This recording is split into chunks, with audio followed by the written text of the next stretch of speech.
Hi guys, so Jimmy Bryson is a spokesman for a certain section of the Unionist community in Northern Ireland.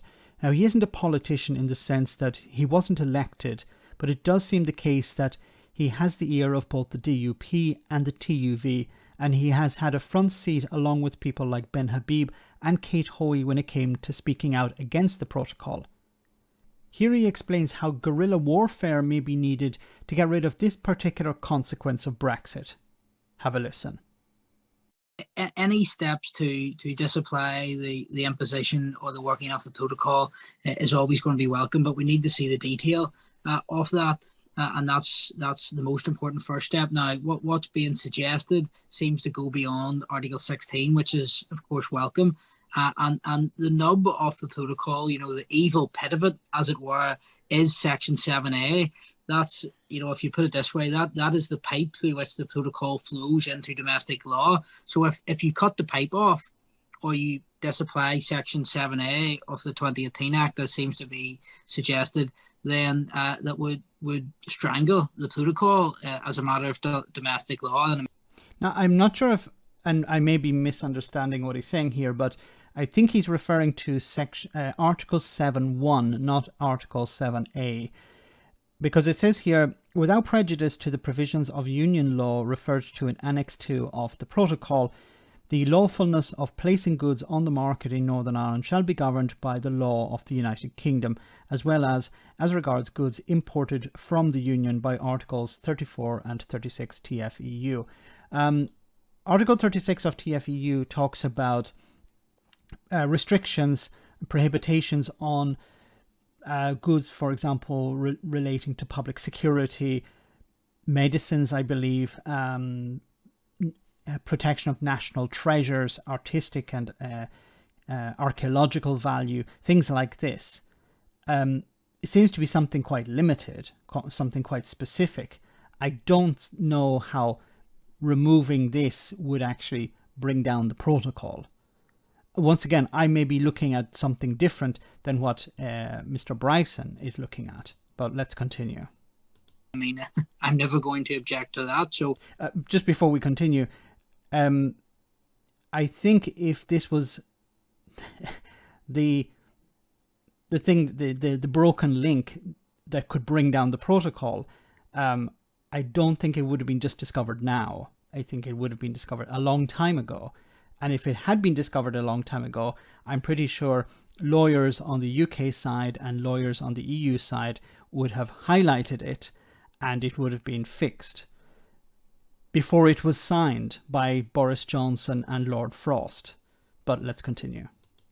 On the face of it, it seems to be a welcome suggestion. We'll see if it does go into the Queen's speech, but something has to happen, because this protocol will never be tolerated or accepted by the Unionist community in Northern Ireland, and we will wage guerrilla warfare against it in every way possible, in the courts, politically, civically, via protest.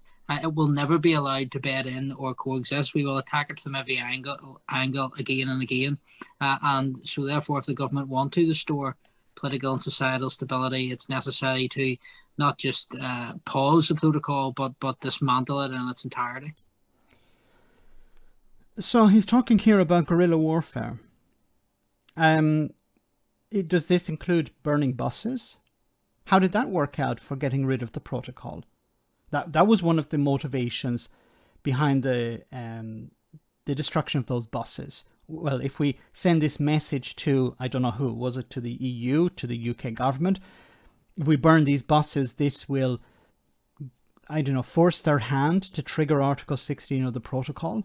Well, that didn't work out very well. So what type of guerrilla warfare is he talking about here? Well, if he's talking about court cases, well, there have been a number of court cases, and they didn't go very well. The protests, a few thousand people turned up. That didn't shift Boris Johnson's. And, it comes down to Boris Johnson here. There's no point criticizing the EU or protesting or marching against the EU. The person who's responsible for renegotiating it, if it's ever to be renegotiated, is Boris Johnson and the EU.